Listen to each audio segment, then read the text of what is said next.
కొరింథీయులకు రాసిన 2వ పత్రిక మొదటి అధ్యాయం.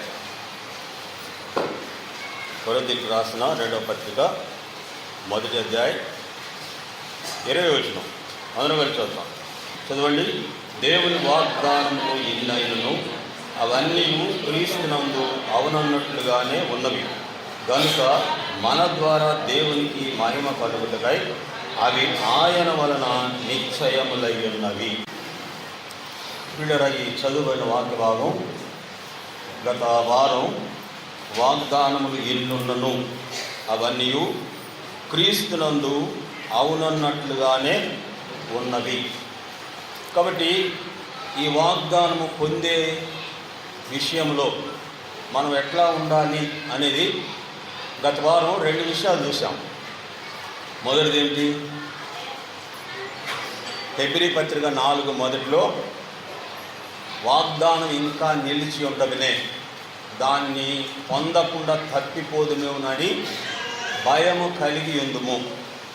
ఎవరి భయం కలిగి ఉండాలంటే దేవుని భయం కలిగి ఉండాలి. ఇక్కడ ఎక్కువ శాతం ప్రజల్లో ఉన్నటువంటి భయం ఏంటంటే సాతానుకు భయపడేటువంటి అనుభవమే ప్రజల్లో ఎక్కువగా ఉంటుంది, కానీ దేవునికి భయపడేటువంటి అనుభవం చాలా తక్కువగా ఉన్నట్లుగా చూస్తాం. దేవునికి భయపడేటువంటి అనుభవం మనుషుల్లో 2 కార్యాలు చేపిస్తుంది. మొదటిది, భయము క్రమాన్ని అనుసరించేటట్లుగా సిద్ధపరుస్తుంది. దేవుని అందరి భయము క్రమాన్ని అనుసరించేటట్లుగా భయము సిద్ధపరుస్తుంది. చూడండి, ఈ విషయం చాలాసార్లు చెప్పాం. ఆదికాండం 22:12లో ఇందు మూలమున నీవు దేవునికి భయపడువాడమని నాకు కనబడుచున్నది. ఎవరిని అడిగారు? 22వ అధ్యాయంలో దాదాపు నేను వచ్చిన దగ్గర నుండి చాలాసార్లు చెప్పాను ఈ మాట. ఇందు మూలమున నీవు దేవునికి భయపడువాడమని నాకు కనబడుచున్నది. ఎందు మూలమున? దేవుడు అబ్రహాముతో చెప్పినటువంటి మాట ప్రకారం 22వ అధ్యాయంలో నీకు ఒక్కడైనా నీ కుమారుని నేను చూపించు మోరియా దేశంలోనికి వెళ్ళి ఒక పర్వతం మీద నాకు బలి అర్పించుము అని చెప్పినప్పుడు దేవుడు చెప్పిన ప్రకారం అబ్రహాము నడిచినట్లుగా చూస్తాం. కనుకనే ఇస్సాకును వధించడానికి కత్తి ఎత్తినటువంటి సమయంలో పరలోకం నుండి దూత అబ్రహామును కంగారుగా పిలిచినట్లుగా చూస్తాం. అబ్రహామా ఆ పిల్లవాని మీద చెయ్యి వేయకును. ఇందు మూలమున అంటే దేవుడు చెప్పిన క్రమాన్ని అబ్రహాము అనుసరించిన కారణం చేత నువ్వు దేవునికి భయపడవాడవని నాకు కనబడుచున్నది. ఇలా 2వదిగా భయము, భక్తి. భక్తి ఏం చేస్తుందంటే నీ భక్తిని క్రియారూపకంగా చూపేదే నీ భక్తి. యాకోబు పత్రిక 2వ అధ్యాయంలో క్రియలు లేని విశ్వాసము మృతము అని చెప్పబడింది. నీకు కలిగినటువంటి భక్తిని క్రియారూపకంగా చూపించాలి. ఇలా ఈ 2 విషయాలు అబ్రహాము దేవుని ఎడల తన భక్తిని క్రియారూపకంగా చూపించాడు. మొదటిదిగా ఆయన క్రమాన్ని అనుసరించి దేవునికి భయపడి అబ్రహాము దేవుని క్రమాన్ని అనుసరించాడు. కాబట్టి ఇక్కడ మనము దేవుని భయము కలిగి ఉందుము. భయం లేనటువంటి వారు చేసేటువంటి పని గత వారం మొదటిగా చూసాం. దేవుని భయం లేనటువంటి వ్యక్తి ఎవరు? దేవుని భయం లేనటువంటి వ్యక్తి మొదటి వ్యక్తిగా చూసాం ఆకాన్లో దేవుని భయం ఏమాత్రం కూడాను లేదు. ఎందుకంటే ఎరుకో పట్టణం అయినటువంటి శపితమైన దానిలో ఎవరైనా సరే ఏదైనా తీసుకుని ఉంటే వారు శాపగ్రస్తులు అవుతారు అని యెహోషువ ఇజ్రాయెల్ ప్రజలందరికీ ఆజ్ఞాపించగా, ఇక్కడ ఆజ్ఞను అతిక్రమించి ఆకాను వెండి, బంగారు, సీనారు వస్త్రములను తీసుకొని తన గుడారంలో దాచిన కారణం చేత అతడు, అతని కుటుంబము, అతనికి కలిగినదంతా కూడాను యెహోషువ గ్రంథం 7:24-25లో ఆకోరు లోయలో రాళ్లతో కొట్టి చనిపోయే వరకు రాళ్లతో కొట్టినట్లుగా చూస్తాం. చిన్న పిల్లలతో సహా పశువులు కానీ, ఎద్దులు, గొర్రెలు కానీ ఏవైనా సరే తను కలిగినది యావత్తును అని రాయబడను. కాబట్టి పిల్లరా, దేవుని భయం అనేది మనుషులు కలిగి ఉండాలి. అందుకేమంటే ఇంకనూ వాగ్దానం నిలిచి ఉండగా ఆ వాగ్దానం పొందకుండా తప్పిపోదు అని దేవుని భయము కలిగి ఉందము. రెండవదిగా ఏం చూసామంటే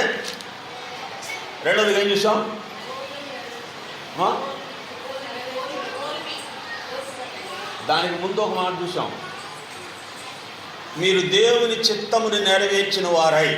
హెబ్రీ పత్రిక 10వ అధ్యాయం 36వ వచనంలో 37 మీరు దేవుని చిత్తమును నెరవేర్చిన వారై వాగ్దానం పొంది నిమిత్తము మీకు ఓరిమి అవసరమై ఉన్నది. ఇక్కడ దేవుని చిత్తం ఏమిటంటే ఈ హెబ్రీ 10:37 చదివాం. వచ్చును వాడు ఆలస్యం చేయకపోవచ్చును, నా ఎదుట నీతిమంతుడైన వాడు విశ్వాస మూలమున జీవించును, అతడు వెను తీసిన ఎడల అతని ఆత్మయందు నాకు సంతోషము లేదు. అంటే వెను తీయడం అంటే దేవుని విడిచి లోకంలో కలిసిపోవడం, లేక దేవుని విడిచి సాతాను ఆధీనంలోకి వెళ్ళిపోవడం.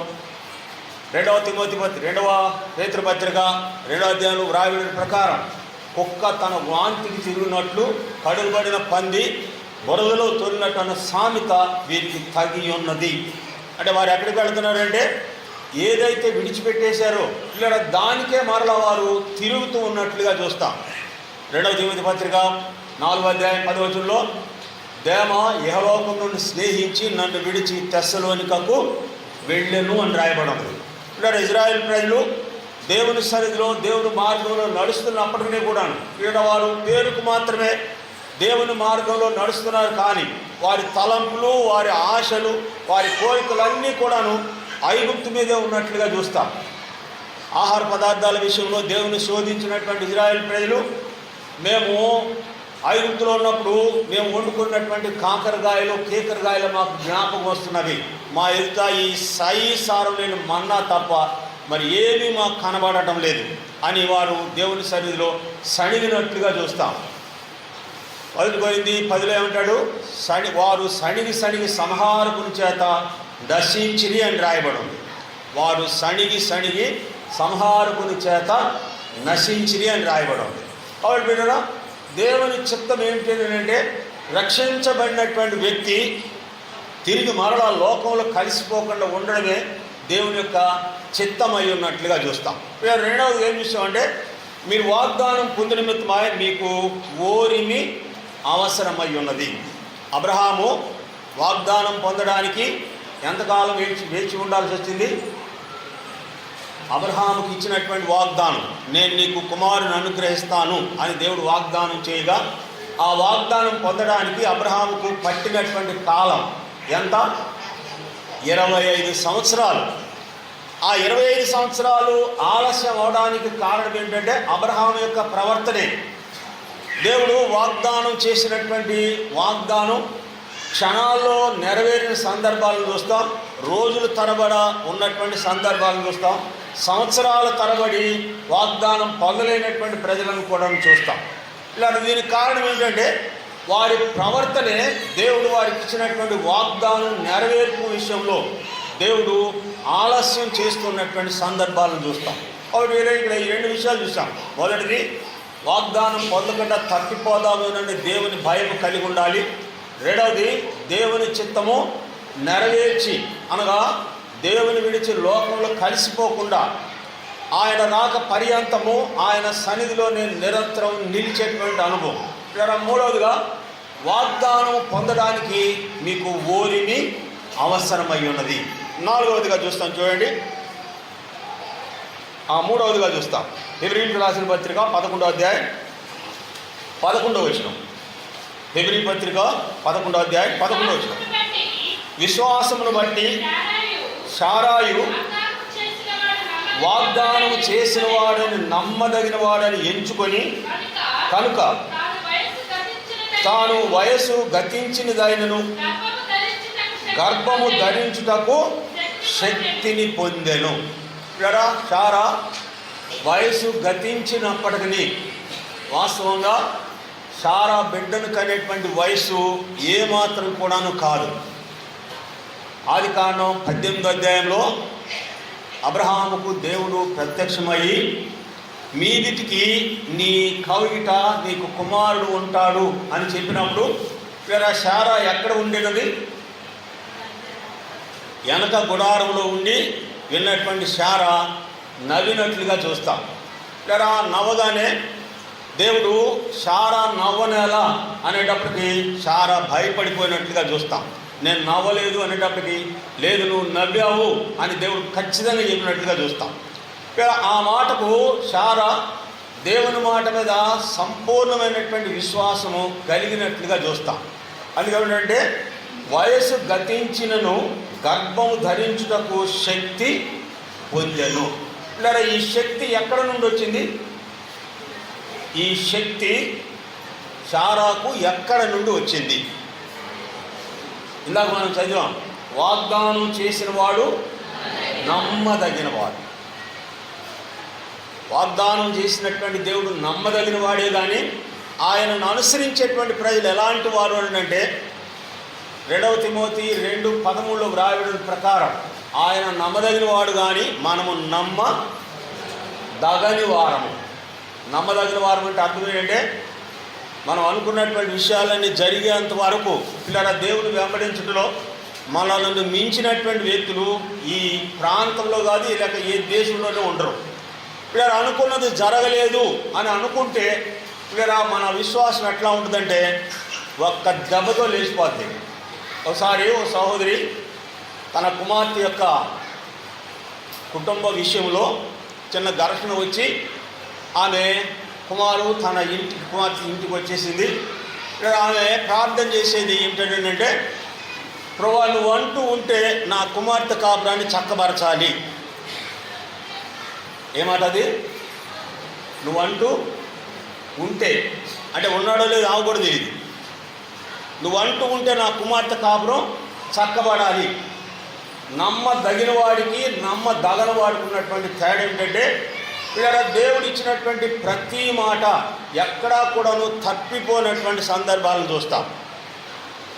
బిలాము ఇశ్రాయేల్ ప్రజలను శపించడానికి బలిపీఠ మీద నిలబడి సంఖ్యాకాండం 23:19 ఆయన నరుడు కాడు మాట ఇచ్చి స్థాపించకుండునా చెప్పింది చేయకుండునా అని శపించడానికి నిలబడినటువంటి బిలామే దేవుని గురించి బలాకుకు సాక్ష్యం ఇచ్చాడు. దేవుడు చెప్పింది చెప్పినట్లుగా ఆయన చేసేవాడు. ఇక్కడ మనుషుడు మాత్రం దేవుని ఎడల చెప్పినటువంటి మాటల్లో చూడండి, బాప్తిజం తీసుకునే ముందు సేవకుడు ఆ తీసుకునే వారిని అడుగుతాడు. ఏమని అడుగుతాడు? కష్టమైన, నష్టమైన, శ్రమైన, బాధ అయిన, ఇరుకైన, ఇబ్బంది అయినా నువ్వు దేవుని కొరకే జీవిస్తావా అంటే ఏం చెప్తాడు? జీవిస్తాను.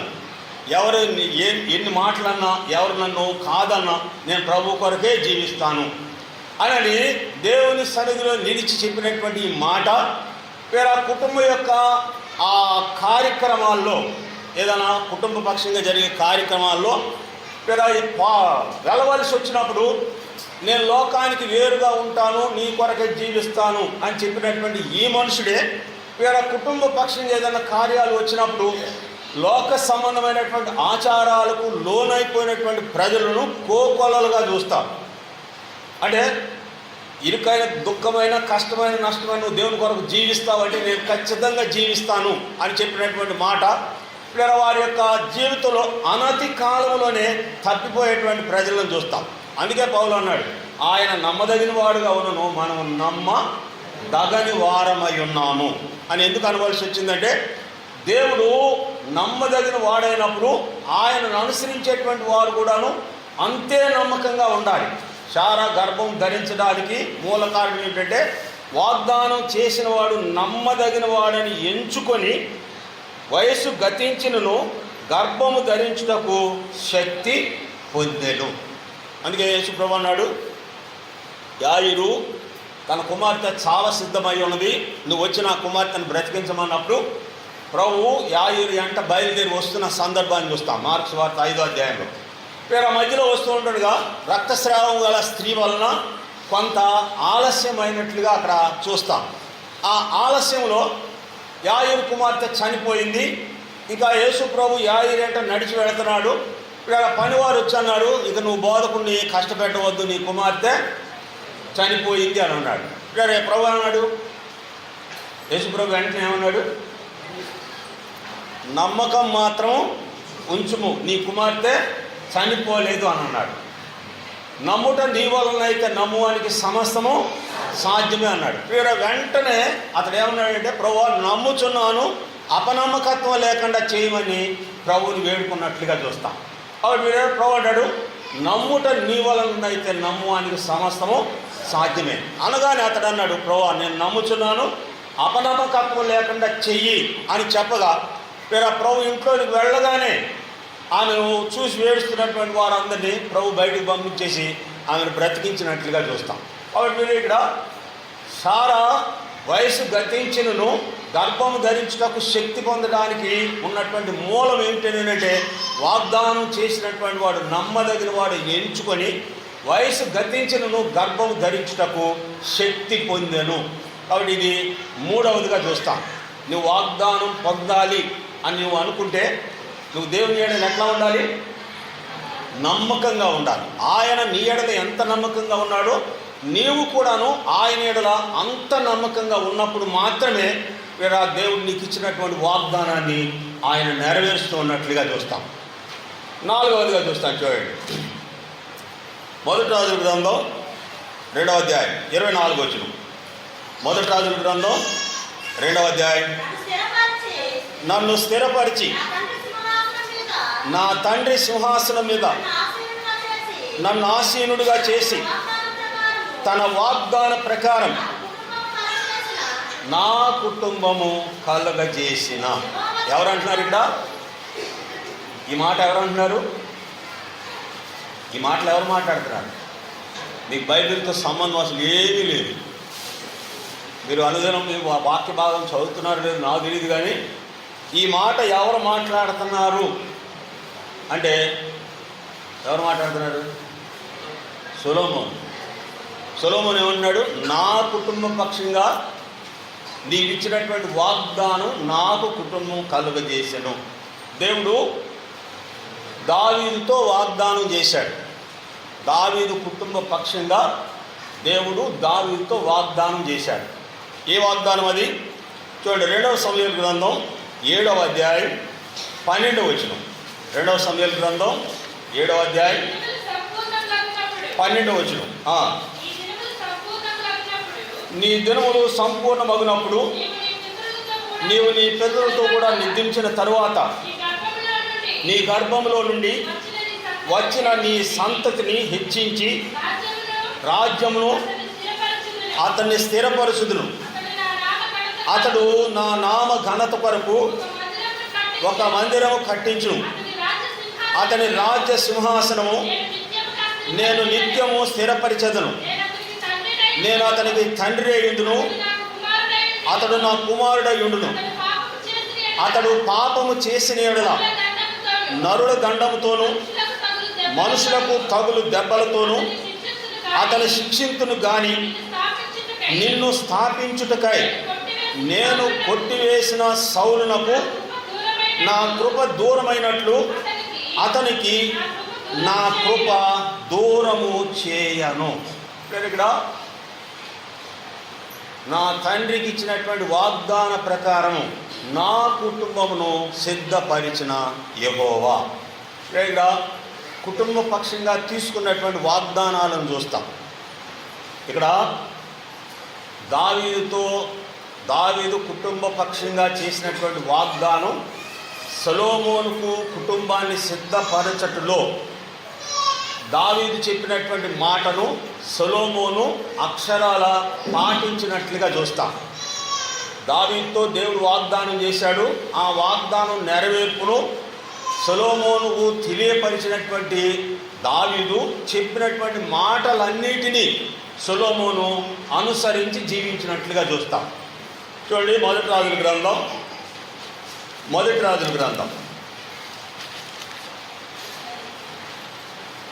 2వ అధ్యాయం. మొదటి రాజుల గ్రంథం 2వ అధ్యాయం 2వ వచనం. లోకులందరూ పోవలసిన మార్గమున నేను పోవుచున్నాను, కాబట్టి నీవు ధైర్యం తెచ్చుకొని నిబ్బరం కలిగి నీ దేవుడైన యెహోవా అప్పగించిన దానిని కాపాడి ఆయన మార్గంలో అనుసరించిన ఎడల నీవు ఏ పని పూనుకొనిను ఎక్కడ తిరిగినను అన్నిట్లో వివేకముగా నడుచుకుందువు. మోషే ధర్మశాస్త్రంలో రాయబడి ఉన్న దేవుని కట్టడలను, ఆయన నియమించిన ధర్మమంతటిని, ఆయన న్యాయ విధులను, శాసనములను గైకొనుము. అప్పుడు నీ పిల్లలు తమ ప్రవర్తన విషయంలో జాగ్రత్తగా నుండి నా ఎదుట తమ పూర్ణ హృదయముతోనూ పూర్ణ మనసుతోనూ సత్యమును అనుసరించి నడుచుకొని నీ ఎడల ఇశ్రాయేలు రాజ్య సింహాసనం మీద ఆసీనుడగుడు ఒక్కడు నీకుండక మానడని యెహోవా నన్ను గూర్చి ప్రమాణం చేసిన మాటను స్థిరపరచుము. దావీదు యొక్క ఆఖరి దశలో దేవుడు వాగ్దానం చేసినటువంటి దానిని ఇక్కడ సొలొమోను స్థిరపరచుము అని చెప్పడంలో మోషే ధర్మశాస్త్రంలో వ్రాయబడినటువంటి మాటలన్నిటినీ ఇక్కడ రెండవ వచనంలో ఏమన్నాడు? నీ దేవుడైన యెహోవా నీకు అప్పగించిన దానిని కాపాడి ఆయన మార్గములను అనుసరించి నడిచిన ఎడల నీవు ఏ పని పూనుకొనినో ఎక్కడ తిరిగినను అన్నిట్లో వివేకముగా నడుచుకొందువు. లేదా ఆ వాగ్దానం నెరవేరిన తర్వాత ఇక్కడ సొలొమోను ఈ 2వ అధ్యాయం 24వ వచనంలో దేవుడు వాగ్దానం చేసినట్లు దేవుడు నాకు కుటుంబమును అనుగ్రహించిన యెహోవా అని రాయబడినట్లుగా చూస్తాం. కాబట్టి మీరు కుటుంబ వాగ్దానం నెరవేర్చబడు నిమిత్తమై ఇక్కడ సొలొమోను చేసిన పని ఏంటంటే దావీదు చెప్పినటువంటి మాటలన్నిటినీ సొలొమోను అనుసరించి నడుచుకున్నట్లుగా చూస్తాం.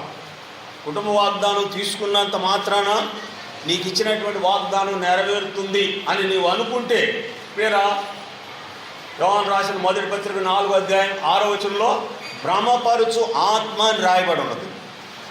ఒకవేళ నా కుటుంబ వాగ్దానం నెరవేర్చబడుతుంది అని నీవు అనుకుంటే వేరా భ్రమపరుచు ఆత్మ ఆధీనంలోనే నీవు ఉన్నట్లుగా నువ్వు గుర్తించాలి. నీ కుటుంబ వాగ్దానం ఎప్పుడు నెరవేర్చబడుతుంది అని అంటే ఇక్కడ చెప్పినటువంటి మాటలన్నిటి ప్రకారం నీకు అప్పగించిన దాన్ని నువ్వు కాపాడుచు ఆయన మార్గంలో నడుచుచు ఆయన చెప్పినటువంటి మోషే ధర్మశాస్త్ర గ్రంథంలో ఏదైతే చెప్పాడో ఆ చెప్పిన దాన్ని అంతటిని నువ్వు అనుసరించి నడిచినప్పుడు నీ పిల్లలు దేవుని యందు సంపూర్ణంగా ఉంటారు. నా విషయమై దేవుడు ప్రమాణం చేసిన మాటలు నువ్వు స్థిరపరచుము అని దావీదు సొలొమోనుతో చెబుతున్నట్లుగా చూస్తాం. హౌస్ లిస్టింగ్ విషయంలో ఇక్కడ ఒకసారి ఒక కుటుంబానికి దేవుడు ఇచ్చిన వాగ్దానం ఏంటంటే పట్టజాలనంత విస్తార దీవెనలు నీకు కుమ్మరించెదను అని వాగ్దానం వచ్చింది వాళ్ళకి. ఎక్కడుంది మాట? ఎక్కడుంది? మనం గత వారం చూసాం. మలాకి 3:10 ఉంది, మధ్యలో వ్రాయబడింది పట్టజాలనంత విస్తారమైన దీవెనలు నీకు కుమ్మరించెదను అని రాయబడింది. ఎప్పుడు కుమ్మరిస్తాడు? పట్టణంత జాలన విస్తారమైన దీవెనలు ఎప్పుడు చెప్పండి. మన వారం విన్నాం. 10వ వంతు నా మందిరంలో ఉన్నట్టు తీసుకొని రండి. 10వ వంతు ఎక్కడికి తీసుకురావాలి? దేవుని మందిరంలోని తీసుకురావాలి. అంతేగాని మనుషుల చేతికి కాదు ఇచ్చేది. నా మందిరంలో 10వ వంతు ఉన్నట్టు నా మందిరంలో తీసుకొని వచ్చి అప్పుడు నన్ను శోధించండి, అప్పుడు పట్టజాలంత విస్తారమైన దీవెనలు నేను మీ మీద కుమ్మరించెదను అని దేవుడు వాగ్దానం చేసినట్లుగా చూస్తాం. కాబట్టి మీరు కుటుంబ పక్షంగా చేయబడినటువంటి వాగ్దానం నెరవేర్పు ఎక్కడ ఉన్నది అని అంటే దేవుని సన్నిధిలోనే ఉన్నట్లుగా చూస్తాం. కాబట్టి ఇక్కడ సొలొమోను కుటుంబ పక్షంగా దేవుడు ఇచ్చినటువంటి దావీదుకి ఇచ్చినటువంటి వాగ్దానాన్ని సొలొమోను కుటుంబ పక్షంగా సంపూర్ణంగా నెరవేర్చినటువంటి అనుభవమే ఇక్కడ సొలొమోను ఇచ్చేటువంటి సాక్ష్యంగా చూస్తాం.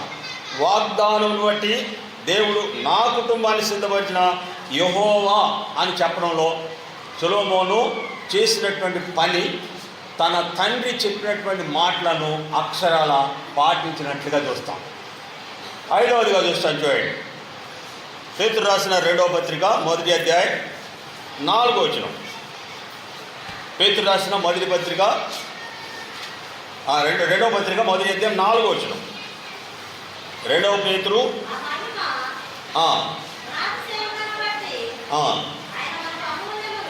ఆయన మన సంపూర్ణమును, తెలుగు కూడా రావట్లా, చదవండి. ఆ మహిమ గుణాతిశయములను బట్టి ఆయన మనకు అమూల్యములను అత్యధికములైన వాగ్దానములు అనుగ్రహించున్నాడు.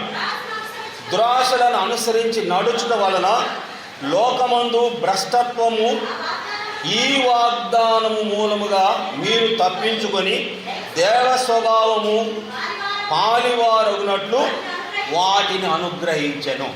ఇప్పుడు చెప్పండి, వాగ్దానం ఎందుకు ఇచ్చాడు దేవుడు మనకి? వాగ్దానము మనకు దేవుడు ఎందుకు ఇచ్చాడంటే 2 విషయాలు ఉన్నాయి. ఈ చదివిన వాక్య భాగంలో 2 విషయాలు ఉన్నాయి. మొదటిది, లోకము నుండి కలుగు భ్రష్టత్వమును తప్పించుకొని నిమిత్తము. 2, దేవ స్వభావంలో పాలివారగు నిమిత్తము. ఈ వాగ్దానములు నీకు ఇయ్యబడినట్లుగా చూస్తాం. ఇక్కడ లోకము ఉన్నటువంటి భ్రష్టత్వమును తప్పించుకొని నిమిత్తమై. చూడండి, ఇక్కడ హెబ్రీ పత్రిక 12వ అధ్యాయం 16వ వచనంలో అపోస్తలుడైన పౌలు ఏశావును గురించి హెబ్రీ సంఘానికి ఇచ్చినటువంటి హెచ్చరిక ఏమిటంటే, ఒక పూట కూటి కొరకు తన జ్యేష్ఠత్వం అమ్మి వేసుకున్న ఏశావు వంటి భ్రష్టుడైనను వ్యభిచారి అయినను ఉండునేమోనని జాగ్రత్తగా చూసుకొనిడి. ఎవరికి వారే ఈ వాగ్దానం తీసుకున్నటువంటి వ్యక్తి. ఈ వాగ్దానం ఎట్లా ఉండాలంటే, భ్రష్టత్వం నుండి తప్పించుకుని నిమిత్తమై. అంటే భ్రష్టత్వం అంటే దేవునికి వ్యతిరేకమైన కార్యం, లేక దరిద్రతలో నడిపించబడటం.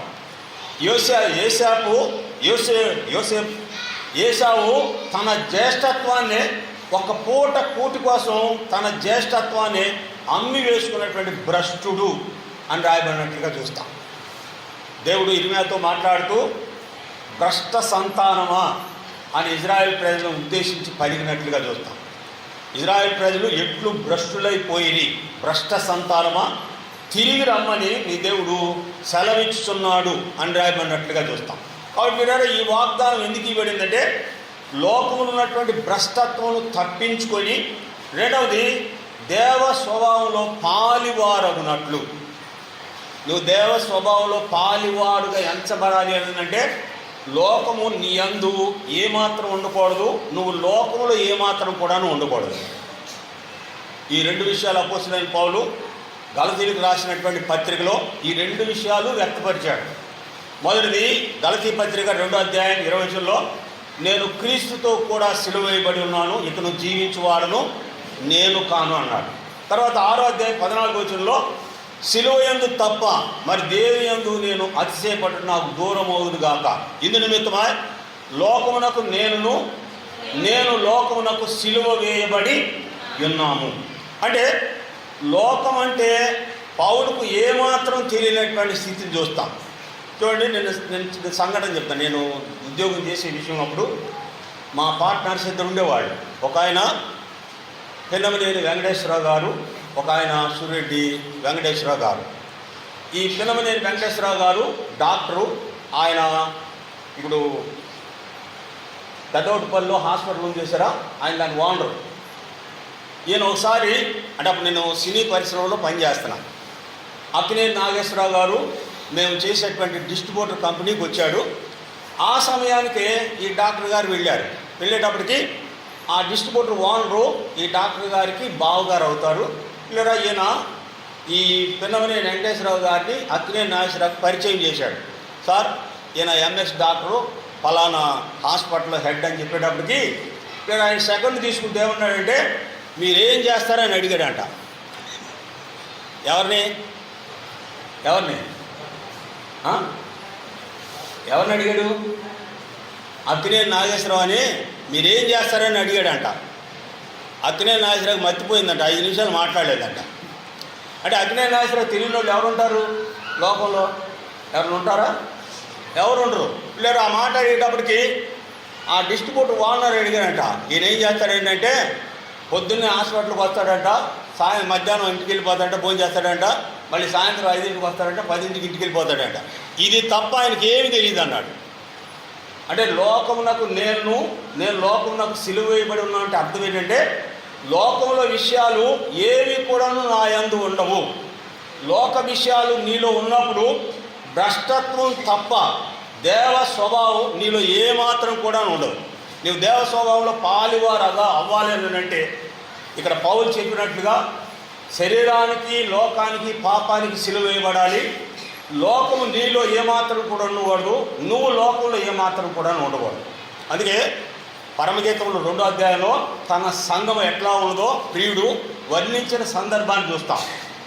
బలురక్కసి చెట్ల మధ్య వల్లి పద్మం వలె నా ప్రియురాలు కనబడుచున్నది అని అన్నాడు.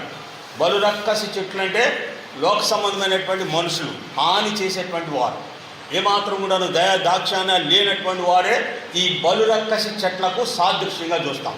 ఇలా అలాంటి ప్రజల మధ్య ఉన్నటువంటి దేవుని సంఘం ఎట్లా ఉన్నదంటే వల్లి పద్మం వలె నా ప్రియురాలు కనబడుచున్నది. అంటే అర్థం ఏంటంటే లోకంలో ఉన్నప్పటికీ కూడాను ఆయన సంఘంలో లోకం ఏమాత్రం లేనటువంటి స్థితిని చూస్తాం. చూడండి, లోపల ఒకసారి చెప్పాం, తామరాకు ఉండడానికి నీళ్లలో ఉన్నప్పటికీ కూడాను దాని మీద ఒక్క నీటి బొట్టు కూడాను ఉంటుందా? ఏమాత్రం ఉండదు. అది నీళ్లపైన ఉంటుంది కానీ దాని మీద నీరు మాత్రం ఏమాత్రం కూడా ఉండదు. ఇక్కడ ఆ రీతిగా ఉన్నటువంటి సంఘాన్ని ఇక్కడ ప్రియుడు మెచ్చుకున్నట్లు ఉన్న ఉద్దేశం ఏంటంటే ఉండడానికి లోపల ఉన్నప్పటికీ కూడా దేవుని ప్రజలకు ప్రత్యేకంగా ఆ సంఘం జీవిస్తున్నటువంటి అనుభవమే ఈ సిలువ వేయబడిన అనుభవంగా చూస్తాం. కాబట్టి వీడు ఇక్కడ అంటాడు, మీలో ఒక పూట కూటి కోసం జ్యేష్ఠత్వం అమ్మి వేసుకున్న భ్రష్టుడైనటువంటి ఏశావాడు వ్యభిచారి ఎవడైనా ఉన్నాడేమో జాగ్రత్తగా చూసుకొనిడి. ఇక్కడ అంటే లోక సంబంధమైనటువంటి ఆశలు, లోక సంబంధమైన విషయాలు ఏవి కూడా వెళ్ళకుండా ఉండాలి అని అంటే ఇద్దరు వ్యక్తులు ఆ లోకానికి సపరేట్గా ఉన్నటువంటి సందర్భాన్ని చూస్తాం. గత ప్రేయర్ మీటింగ్లో చూసాం. కీర్తన 73:25లో ఆసాపు పలికిన మాట, ఆకాశమందు నీవు నాకు ఉండగా లోకంలో నాకు ఏది అక్కరలేదు.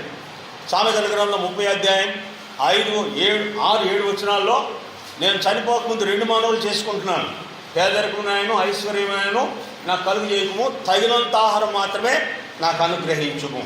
ఆసాపు సామెతల గ్రంథం ఆగూరు అనేటువంటి వ్యక్తి పలికిన మాటగా చూస్తాం. అంటే ఎక్కువైనా తక్కువైనా ఇబ్బంది ఏమిటంటే ఎక్కువైతేనేమో దేవుణ్ణి ఎదిరించేటువంటి అనుభవాన్ని చూస్తాం. ఇదే విషయాన్ని మోషే ఇజ్రాయేల్ ప్రజలకు ఆజ్ఞాపిస్తూ ద్వితీయోపదేశకాండం 8వ అధ్యాయంలో ఒకవేళ మీరు ఇల్లు కట్టుకొని పొలాలు సంపాదించుకొని మీ మనసు మదించి ఐగుప్తు నుంచి విడిపించిన మీ దేవుడైన యెహోవాను మరచెదరువేమో జాగ్రత్తగా చూసుకొనుడి అని మోషే వారిని హెచ్చరించినట్లుగా చూస్తాం. కాబట్టి మీరు ఇక్కడ లోక సంబంధమైనటువంటి విషయాలు భ్రష్టత్వాన్ని కలుగు చేస్తూ ఉంటుండగా ఆ భ్రష్టత్వానికి దూరంగా ఉండేటువంటి అనుభవాలే వారు దేవుని వైపు చూసేటువంటి అనుభవంగా చూస్తాం. పేదరికమైన ఐశ్వర్యమును నాకు కలుగు చేయకుము అని కింద ఇచ్చినటువంటి సాక్ష్యం ఏంటంటే ఒకవేళ ఎక్కువైతే యెహోవా ఎవడని అందునేమో, ఒకవేళ తక్కువైతే నేను దొంగిలించి నీ నామానికి అపకీర్తి తెస్తానేమో అని ఆగూరు దేవుని ఎదుట చేసినటువంటి మనవిని చూస్తాం. కాబట్టి మీరు ఇలాంటి అనుభవం నీ జీవితంలో నువ్వు కలిగి ఉండాలి అని అంటే నువ్వు అనుసరించాల్సింది, నువ్వు చూడాల్సింది ఎవరి వైపు అంటే ప్రభువైన యేసు వైపే. ఫిలిప్పీ పత్రిక 2వ అధ్యాయం 5వ వచనం చూద్దాం. క్రీస్తు యేసునకు కలిగిన ఈ మనసును మీరును కలిగి ఉండుడి.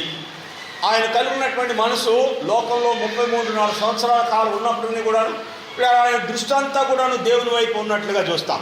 అందుకే అపోస్తలుడైన పౌలు హెబ్రీయులకు రాస్తూ 12వ అధ్యాయంలో 3వ వచనంలో ఉన్నాడు, విశ్వాసమున కర్త దాన్ని కొనసాగించువాడు నేను యేసు వైపు చూచు మన ముందు ఉంచబడిన పందెపు రంగములు ఓపికతో పరిగెత్తుదుము.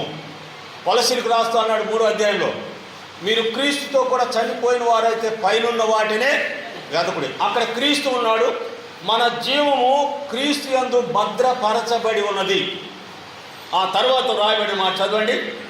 కొలసీ పత్రిక 3వ అధ్యాయం, కొలసీ పత్రిక 3వ అధ్యాయం